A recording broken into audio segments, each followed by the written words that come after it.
여러분들 알고 계시는 한국 현대 작가 어떤 화가들 알고 계세요? 주로 쭉 이렇게 여쭤보면 주로 세 분 이름 많이 나와요. 이중섭, 김한기, 그다음 박수근 이렇게 세 분 이름 나오는데 그 가운데 박수근은 국민화가 혹은 서민화가 이렇게도 많이 부르시더라고요. 박수근이 어째서 국민화가라는 호칭을 얻게 되었는지, 그리고 박수근이 또 유명한 건 사실 박완서의 소설 남옥이라는 소설의 주인공으로 등장했기 때문에 더욱 유명해지기도 했거든요. 그리고 이 소설이 현재 학생들 교과서에도 실려 있다 그래요. 그래서 박수근 작품을 잘 모르는 분이라 하더라도 이 소설로 인해서 이 화가에 대해서 알게 된 거죠.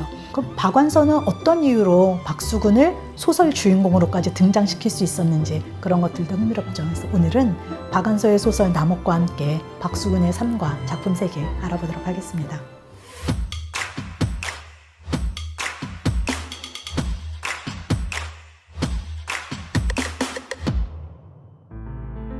박수근의 삶을 간단히만 먼저 살펴볼게요. 박수근은 1914년에 양구에서 태어났습니다. 1914년이면 일제강점기 때고 고 무렵 1910년대에 태어난 많은 화가들이 이번 동경으로 유학을 가서 이제 서양화가로서 이력을 시작하게 되는데, 박수근은 유학을 가지 못했습니다. 왜냐하면 처음에는 어린 시절은 유복하게 보냈는데 이제 7살 무렵에 아버지가 광산 사업도 실패하고 여러 가지 이유로 인해서 집안 살림이 굉장히 어려워졌다고 합니다. 그래서 박수근은 보통 학교밖에 졸업하지 못하고 그 이후에 더 진학을 포기할 수밖에 없었어요. 그래서 혼자 그림을 공부하면서 독학으로 화가의 길을 걷게 되었는데요. 박수근이 처음으로 화가가 돼야겠다, 그림에 흥미를 가진 것은 12살 무렵에 밀레의 그림을 도판으로 봤었나 봐요. 그걸 보고 너무나 감명을 받아서 그런 화가가 되고 싶다라는 마음을 품었다 그러죠. 그 이후에 박수근의 작품 세계를 보면 일맥상통하는 부분이 있는 것도 같아요. 박수근이 화가로서 처음 이력을 시작한 것은 18살 때 1932년에 조선미술전람회에 작품을 출품을 하고 입선을 하면서 화가로서의 이력이 시작되었습니다. 그 이후로 이제 매해 이 선전에 작품을 내고 입선하는 그 과정을 쭉 거치게 되고요. 그 사이에 1940년에는 김복순 씨와 결혼을 하게 됩니다. 옆집 살았다 그래요. 그래서 구애 작전 끝에 간신히 결혼에 성공한 그런 케이스가 되겠고, 박수근은 이렇게 1945년 우리나라 광복을 맞이하고 평양이나 금성 등지에서 공무원 생활을 하거나 또는 미술학교 교사 생활을 하면서 삶을 이어나갔습니다. 그러다가 1950년에 6.25가 터지면서 박수근도 월남을 하게 되는데 중간에 가족하고 한번 헤어져요. 그러다가 다행히 이제 남한에서 가족을 다시 만나게 되죠. 남한으로 내려온 박수근은 처음에는 군산 등지에 있을 때는 역시 또 이제 막노동 생활도 하고 하다가 1952년에는 미군 부대 PX에서 초상화 그리는 그런 일자리를 얻게 됩니다. 당시로서는 아직 전쟁 중이었기 때문에 굉장히 다른 직종에 비해서 수입이 높은 그런 직업이었고요. 바로 여기에서 소설가 박완서를 만나게 돼요. 당시에 박완서는 그래봐야 20살, 21살 굉장히 어린 여성이었는데 서울대 1학년에 입학을 했다가 6.25 때문에 이제 학교를 그만두게 되고, 그러다가 미군 부대에서 통역 같은 걸 하면서 화가들에게 그림 주선도 해주고 그런 직원 생활을 했다고 하죠. 박완서는 이때 박수근과의 만남을 이후에 이제 남옥이라는 소설에서 이렇게 풀어내게 되는데, 박완서의 증언에 의하면 다른 여느 화가들과는 달리 박수근은 굉장히 과묵하고, 그러니까 정말 말이 없이 좀 조용한 사람이었다 그래요. 그래서 그런 여러 가지 이야기들을 소설 속에서 또 이후에 에세이나 어떤 대담을 통해서 풀어내고 있습니다. 박수근은 그 일제강점기 때는 선전을 통해서 작품 활동을 계속했었잖아요. 남한에 내려오고 이제 6.25 끝나고 하면서 1953년부터는 대한민국 미술전람회, 국전이라고 줄여 말하죠. 그곳에 작품을 출품하면서 화가로서의 이력을 쌓아나가게 돼요. 그래서 53년에는 집이라는 작품을 출품을 해서 특선을 차지하게 되고, 여기에서 힘을 얻었는지 다음 해인 1954년에는 초상화 그리는 미군 무대에서 일을 그만두고 작품 활동에 전념하게 됩니다. 다행스럽게도 초상화를 통해서 얻은 돈으로 창신동에 작은 집을 마련하게 되거든요. 거기에서 이제 생활을 해나가면서 작가로서 전념하게 됩니다. 그리고 이 무렵에 사실 박수근은 전혀 동경 유학을 간 것도 아니고 미술대학을 다닌 것도 아니었잖아요. 다시 말하면 학연이라든가 이런 걸로 엮일 만한 사람이 없었어요. 그리고 주로 활동했던 지역도 평양이었고, 그래서 서울에서는 아무런 연고가 없었는데, 이때 박수근을 박수근을 같은 미술계 내에서 적극적으로 그 재능을 또 그 작품 세계의 독특함을 알아봐 준 게 김한기였다 그래요. 그래서 김한기가 국전에서 특선으로 되는데 심사위원으로서 좀 도움도 주고 이런 식으로 지지를 해주었다는 기록이 있습니다. 이후에도 박수근은 계속 매해 국전에 출품을 하고 입선을 하면서 화가 활동을 이어가게 되는데, 그렇다면 박수근의 작품이 당시에도 잘 팔렸을까? 박수근의 작품은 한국인들보다는 외국인들에게 먼저 팔리기 시작했다 그래요. 그래서 1956년에 반도 호텔이라고 외국인들이 주로 투숙하거나 하는 그런 호텔이 있었는데, 그 호텔 안에 반도 화랑이라고는 하지만 정말 작은 미술품을 거래하는 그런 곳이 생기는데, 여기에서 바로 외국인들 중에 박수근의 작품을 먼저 알아보고 지지해주는 그런 사람들이 생깁니다. 이분들하고는 후일에도 박수근이 계속 이분들이 고국으로 돌아간 다음에도 카드를 주고받는다든가 이런 연락을 하게 되고, 이분들이 앞장서서 박수근의 작품을 사기도 하고 소개해주는 역할을 도맡기도 해요. 마가렛 밀러라든가 이런 분들인데, 이런 외국인들에게 먼저 작품이 눈에 띈 거죠. 이분들은 박수근을 가장 한국적인 화가로 인식했다는 그런 뜻이기도 하겠죠. 그래서 그분들을 통해서 작품이 조금씩 팔려나가고 그것으로 생계를 유지하게 됩니다. 그런데 1957년에 박수근이 좀 안 좋은 일이 생겨요. 뭐냐면 국전에 굉장히 마음먹고 큰 작품을 출품을 했는데 그게 낙선을 하게 되는 게 생기죠. 여기에 너무나 박수근이 큰 충격을 받고 좌절을 한 나머지 이때부터 과음을 하는 그런 버릇이 생깁니다. 우리 생각에는 국전 한번 낙선한 게 무어 그리 큰일인가라고 생각할 수 있지만, 실제로 박수근 정도 나이라면 국전에서 도리어 심사위원을 하거나 이런 위치에 있어야 되는 거죠. 그런데 박수근은 심지어 작품을 냈는데도 그게 낙선을 당하는 굉장히 낯뜨거운, 스스로 그렇게 느꼈을 것 같아요. 그리고 다른 학교에 출강을 하는 것도 아니었고 오직 국전에 작품을 내고 작품을 팔고 이게 전부인 화가였잖아요. 그렇기 때문에 정말 상실감이 너무 컸다는 얘기겠죠. 그래서 이때부터 술을 마시기 시작하면서 건강을 해치게 되는 좀 그런 문제가 생기게 되죠. 하지만 한 해 걸른 1959년부터는 다시 국전에 출품을 하게 되고요. 그 다음에 이제 국전 심사위원으로 위촉을 받아서 심사위원으로도 활동을 하게 됩니다. 그러다가 1962년에는 박수근 생애의 첫 번째이자 마지막에 유일한 개인전을 한번 가지게도 되고, 외국인 소장가들에게 작품들이 팔려나가게 됩니다. 그런데 박수근은 개인전이 있던 다음해인 63년에 건강을 크게 잃게 돼요. 여러 건강도 안 좋아지고 결정적으로 백내장이 오래도록 진행되어 있었는데 돈이 없었기 때문에 그걸 제때 수술을 못하다가 이 해에 수술을 해요. 그런데 좀 그게 결과가 안 좋았죠. 그래서 왼쪽 눈을 실명하게 되고 이후에는 오른쪽 눈, 한쪽 눈만으로 작품을 그리게 됩니다. 그리고 1965년 박수근이 사망을 하게 되는데요. 사실 이때까지만 해도 그렇게까지 작품값이 비싼 그런 화가는 아니었지만, 이후에 1970년에 박완서의 소설 남옥이 나오면서 굉장히 유명한 화가가 되고요. 80년 이후에는 정말 전 국민적인 화가로 사랑을 받으면서 작품값도 굉장히 올랐죠. 그 이후에는 박수근의 이런 그 화업을 기리는 의미에서 2002년에 박수근이 태어났던 고향인 양구에 박수근 미술관이 설립되어서 박수근의 여러 작품들 그리고 기록문들을 보관하고 있습니다.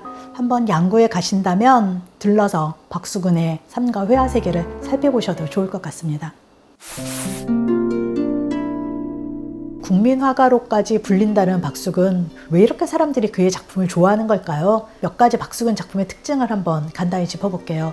박수근 작품은 누구나 봐도 이게 박수근 거야 라고 느끼게 하는 대목이 있어요. 박수근 작품 그러면 혹시 그의 작품을 좀 아시는 분들이라면 누구나 대표작으로 꼽을 만한 작품이 나무라는 작품이에요. 지금까지는 나무와 두 여인 이렇게 더 잘 알려진 작품이긴 한데 1962년 작품이거든요.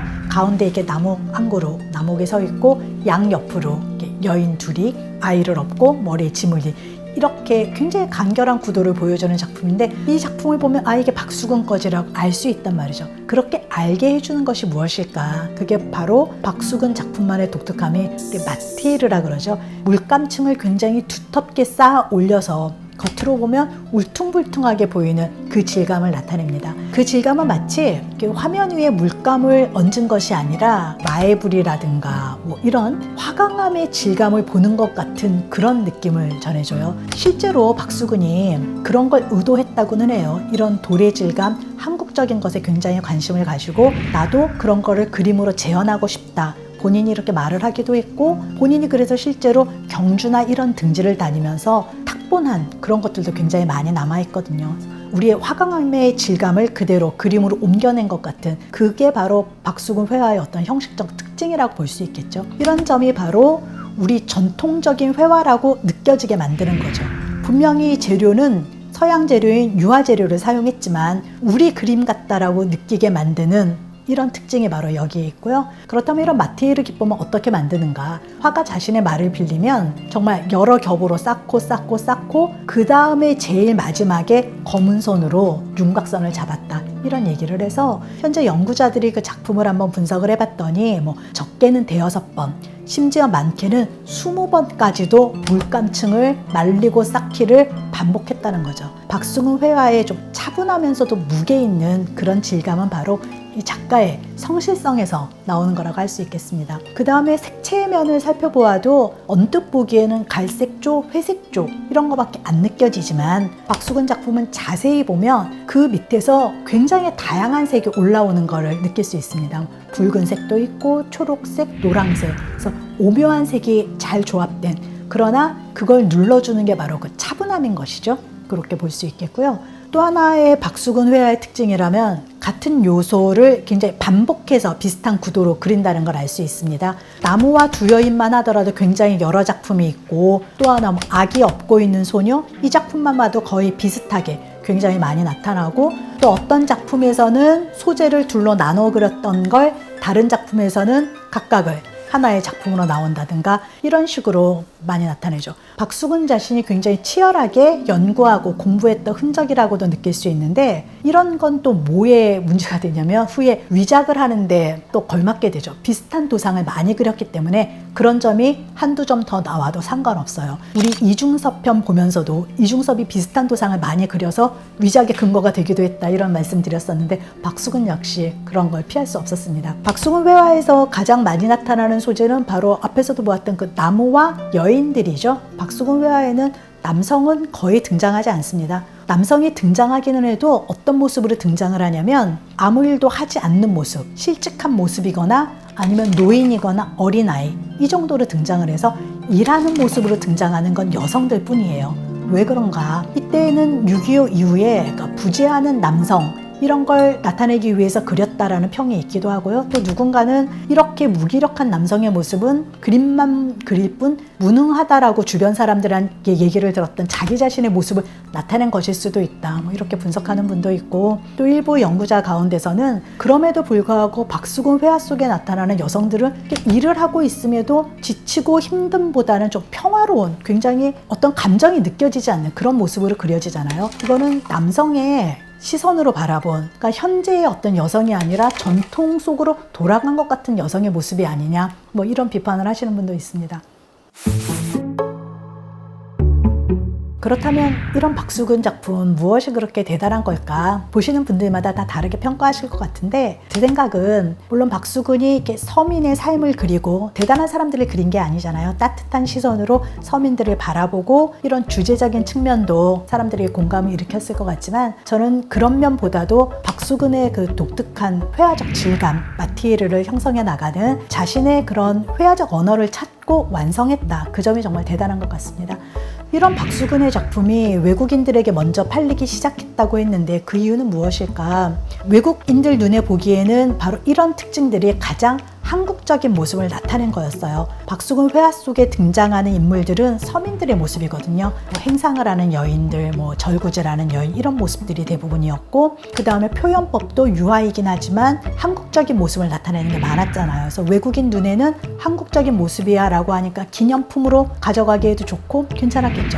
하지만 도리어 그랬기 때문에 당시 힘든 시절을 보내고 있는 한국인들은 이 작품을 보는 게 마음 편하지 않았을 것 같아요. 그걸 사서 우리 집에 걸어놓고 싶지 않은 거죠. 저도 어떤 영화나 이렇게 드라마 볼 때 또는 책을 읽을 때 너무 현실감을 살린 것들을 힘들어서 보고 싶지 않을 때도 있더라고요. 그런 마음이 아니었을까. 그래서 한국인들보다는 도리어 외국인들에게 먼저 이 작품이 인기를 끌기 시작한 게 아닐까라는 생각을 해봅니다. 최근에 라크마 전시에 나왔던 이중섭 작품, 박수근 작품이 모두 위작이다라는 얘기 제가 이중서편 하면서 관련 자료를 올려드렸었는데 이처럼 박수근 작품도 위작 시비를 피해갈 수가 없었습니다. 이건 인기 작가라면 당연히 뭐 거치게는 코스인데 그 중에서도 가장 좀 사회적으로 큰 이슈가 됐던 위작 사건은 저는 2007년부터 있었던 빨래터라는 작품의 위작 시비였어요. 이 빨래터는 당대 최고가인 45억인가 그 정도 가격에 팔린 작품이었는데 미국인 한 소장가가 50년대에 박수근에게 선물 받은 것이다 라고 이걸 옥션에 내놔서 팔렸었거든요. 그런데 한쪽에서는 이 작품이 너무 소장 경로가 좀 애매하다, 이게 가능한 것이냐라는 의의가 제기가 되고 여러 가지 측면이 박수근 진품 같지가 않다라는 의의 제기를 했어요. 그래서 결국 법원까지 가게 되는데 법원에서는 이거 진품으로 판정을 내리긴 했거든요. 그래서 현재 뭐 전시도 되고 하는데 그러나 그렇다고 해서 말끔히 의혹이 해소된 것인가, 이처럼 위작 시비는 현재까지 유명 화가라면 계속 끊임없이 이어지고 있는 것 같습니다. 박수근 하면은 역시 이중섭 뭐 같이 거론이 많이 되는 화가예요. 두 화가가 생전에 만나기도 했고 박수근은 2살 어린 이중섭을 화가로서는 자기보다 한 수 위의 사람으로 보고 굉장히 존경했다 그래요. 그래서 꼭 형이라고 부르고 그랬다고 하는데 20세기를 대표하는 화가들인 만큼 그래서 두 분 작품 세계를 비교하는 그런 연구자들도 많은데요. 대표적으로 한번 소라는 작품 봐도 한눈에 뭐가 박수근이고 뭐가 이중섭의 특징이다라고 아실 것 같아요. 이중섭의 소는 굉장히 뭐 뜨거운 에너지를 막 분출하는 그런 작품이었잖아요. 그거에 비해서 박수근의 소는 움직이지 않고 제자리에 가만히 차분하게 앉아있는 모습입니다. 그래서 한쪽이 굉장히 역동적인 에너지라면 한쪽은 무겁고 차분한 그런 작품을 남겼죠. 그래서 두 대가의 작품 비교해 보셔도 또 재밌게 감상하실 수 있을 것 같습니다. 오늘 이렇게 박수근 삶 그리고 그의 회화세계 함께 살펴보았습니다. 박완서는 소설 남옥에서 추운 겨울을 견디고 있는 나뭇잎 다 떨어진 그 남옥을 화가 자신으로 이렇게 비유를 해서 이야기를 했어요. 그런데 저는 정말 박수근 회화 속에 나오는 그 남옥이 화가 자신이기만 한 것일까 또 여러 가지 생각을 해봤거든요. 화가 자신일 수도 있겠지만 그 나무는 단지 한 사람의 화가가 아니라 그 시절을 견디고 있는 그 모든 사람일 수도 있겠고 또는 어떤 사람이 아니라 언젠가는 좋은 날이 오기를 기다려야 하는 그 시대 자체인 것은 아닌가, 그렇게도 볼 수 있다는 생각을 합니다. 오늘 영상 통해서 우리가 잘 알고 있는 것 같지만 사실은 그다지 잘 알고 있지 못했던 한 화가의 면모를 더 잘 알게 되셨다면 구독, 좋아요, 알림 설정 부탁드립니다. 감사합니다.